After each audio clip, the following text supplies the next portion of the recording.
So today we're going to go over houses without cripple walls. And first I'd like to show how you can tell if you have a house without cripple wall. First thing is you'll only have 1 or 2 steps that go up to the front door. And this is because there's no wall between the foundation and the floor you walk on. So for example, this blue arrow is the top of the foundation. The red arrow is the floor that you walk around on. And then this little space right here is the floor framing. There's no wall between the two. So let's go over these no cripple wall retrofits, how they work. So for example, this image right here, the red arrows represent the earthquake force, and this right in here represents the floor joist, foundation, etc. That's what is supporting the floor that you walk around on. So this is a crawl space, this is what it represents. There's the dirt right in here, crawl space, floor joist, and then the floor that you walk around on. And what we're trying to do is when the earthquake force tries to push the floor off the foundation, we want to make sure that it remains on the foundation so that in the event of an earthquake, the house floor and the foundation all move together so that when the shaking stops, they're intact. They just remain as one big piece. That's what we're trying to do in a seismic retrofit. Here I'd like to point out how foundation anchors work. So this is what we use to attach the mud sill to the foundation. So here's our mud sill, the bottom of the house. It's the very, very bottom of the house, the wood part. And then here's the foundation itself. So what we do is we put in this thing here called the foundation anchor. And when earthquake force pushes this way on our mud sill, again, the bottom of the house, all these bolts right here prevent that from happening because the upper bolts are attached to the mud sill, the lower bolts are attached to the concrete, and so that prevents the mud sill from moving. So that's one phase of our retrofit. Now there's some other ways to do that. It just depends on the configuration of the floor. We never know for sure which ones we're going to use, but here's another type. This one right here, you know, it's the same thing. You can see the red arrow, that's the earthquake force, and then you can see the bolts, also shown by those red arrows. Earthquake force tries to move the mud sill off the foundation, and the movement is prevented by the other style of foundation anchor. So here we have the exact same thing. This is the same sort of hardware. Earthquake force is trying to push the mud sill off the foundation. Counter force is provided by the foundation anchor. So exact same thing. Again, up here where it says floor you walk around on, and then this is the floor joist. It's trying to be pushed as well. We're trying to keep all of that on the foundation. So we're going to go into, this is another style right here. This is one that's modern development. It's a little bit stronger than some of the old ones, and we use this one whenever they will fit. And then let's go down to this one. This is one that we use in situations where we need to put a shim between it and the mud sill. For example, here's a shim, and just to get this principle emphasized again, earthquake force comes this way. Counter force is provided by the foundation anchor. I want to go over something called a shear transfer tie. A shear transfer tie is a piece of steel. Here you can see the earthquake force coming here in the red arrow. Then there's this counter force provided by this black arrow, and that's the piece of steel called a framing anchor or shear transfer tie. So it's real simple again. Earthquake force comes this way, and counter force is provided by the shear transfer tie. So let's go down and we can see actual photograph of one. Earthquake force by the red arrow, counter force provided by the shear transfer tie, and what that means is earthquake force comes here, it gets stopped by the shear transfer tie. Shear transfer tie is attached to the mud sill, and the mud sill can't move because it's attached to the foundation with the foundation anchor. So here's an example again of the shear transfer ties. So this is the floor you walk around on up here, and earthquake force is coming here, and you can see that's trying to move the floor joist off the foundation, and then these pieces of steel prevent that from happening. Remember, the floor joist is underneath the floor that you're walking around on. That's this piece of wood right here. So we go down, and this is a house where you can see there was damage because there were no shear transfer ties, and there was a bad connection or weak connection between this. This is the end joist. So this joist was not properly connected to this mud sill. So it slid, and it slid, you know, almost a foot. which is quite a bit. This had significant damage. So I'd like to point out that this house was actually bolted. It was bolted quite well. These bolts are pretty close together, but even though it was bolted, it had significant damage. So what we would do here is we would attach the joist right here to the mud sill to prevent that from happening. Now in the old days, before they had nail guns, there might be a joist that's 24 feet long with only 3 nails in it, 2 nails sometimes, because the carpenters were just trying to make sure the board didn't fall off while they were doing their construction. So oftentimes there's very, very weak connection at this point. And in these types of retrofits, that's always our most serious concern. That's where we really make sure that we make a good, strong connection. So I'd like to show you how the whole thing works. This is the earthquake force coming this way. That's the yellow arrow. That force then transfers into the shear transfer tie. Then that force transfers into the foundation anchor. Again, if you go onto the website, you can read about this system and think about it at your leisure until it's clear to you. Next, I'd like to point out, sometimes we can't access the foundation. So here, this mud sill is embedded in the concrete. We can't take a piece of steel and attach it because it's embedded in concrete.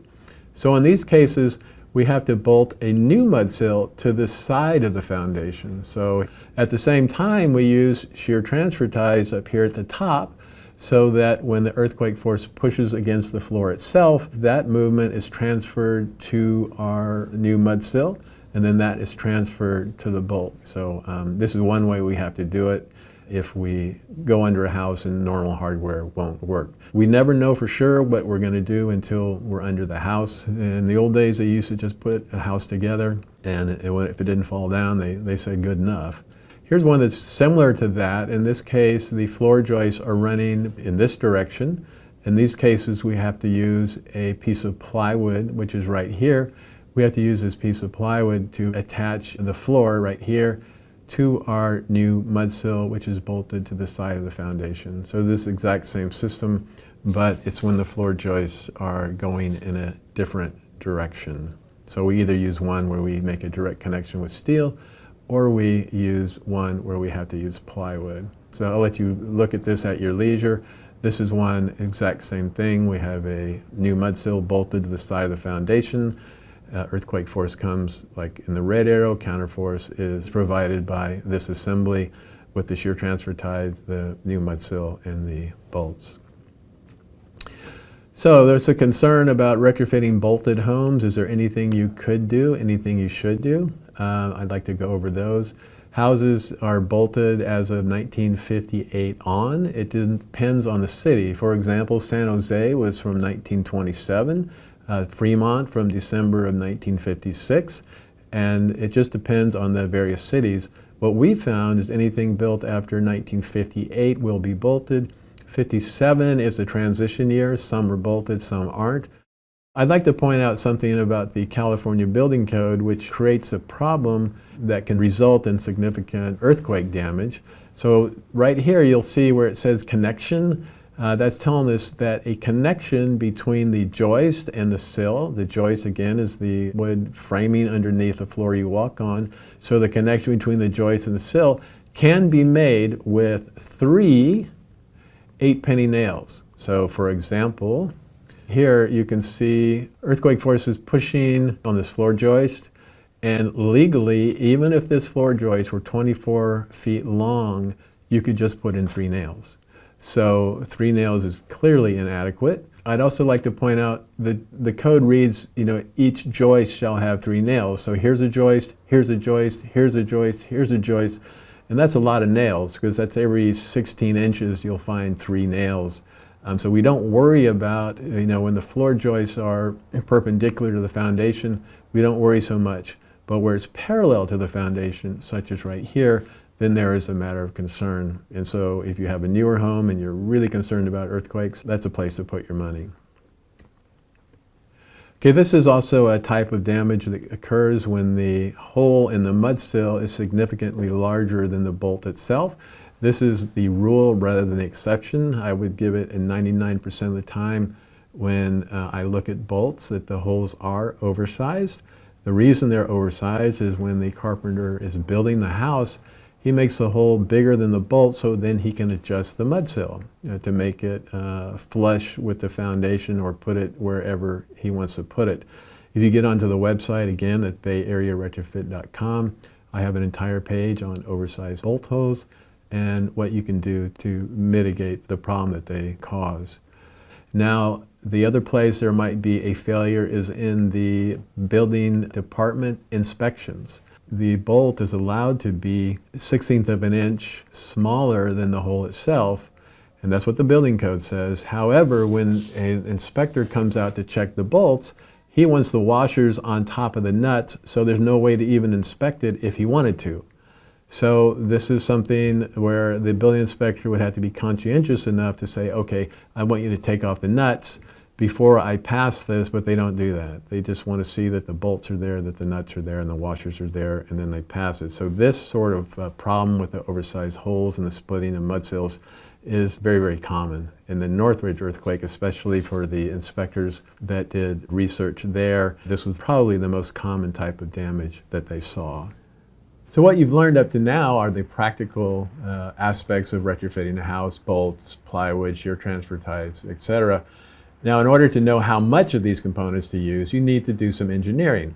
So this is the engineering we use and has been tailor-made for homes in the San Francisco Bay Area. They are the engineering basis behind a regional guideline called Standard Plan A, and even though they take some study to understand, they should be used because they are the most up-to-date, accurate, and comprehensive engineering calculations available in order to get the most effective retrofit you possibly can. So I'd like to go over a little bit about the engineering in a cripple wall retrofit. So this is like looking down at a house. This is the foundation line right here. We have 16,000 pounds of force attacking in all directions, and we have to resist that much force. So let's pretend each one of these foundation anchors can resist 1,000 pounds. That's the red lines right there. So if we have 8 of them right here, and we have 8 of them right here, and the two, 8,000, 8,000 equals 16,000. So now earthquake force is coming there. We've resisted that. Half of the force will be resisted here. Half of the force will be resisted here. Same thing for earthquake forces coming in this direction. We need 8 foundation anchors here. We need 8 foundation anchors here. That also resists 16,000 pounds of force, which is what we're worried about. If you put in more than that, you really wasted some hardware and obviously some money.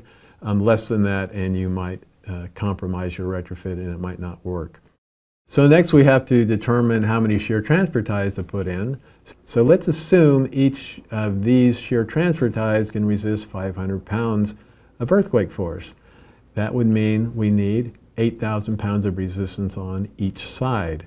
So we would need 16 shear transfer ties on this side, 16 shear transfer ties on this side. And so each side, on the shear transfer tie side, where the floor framing is connected to the mud sill, we need 16 at 500 pounds per piece of hardware, which equals 8,000 pounds here, 8,000 pounds here. We put 16 on this side, 8,000 pounds here, 8,000 pounds here, so that now this house can resist earthquake force of 16,000 pounds in all directions. I hope the information in this video has helped you understand more about seismic retrofitting and how to protect your own home. We're producing more videos, and if you would like to know when they are available, please click the subscribe button. Thank you.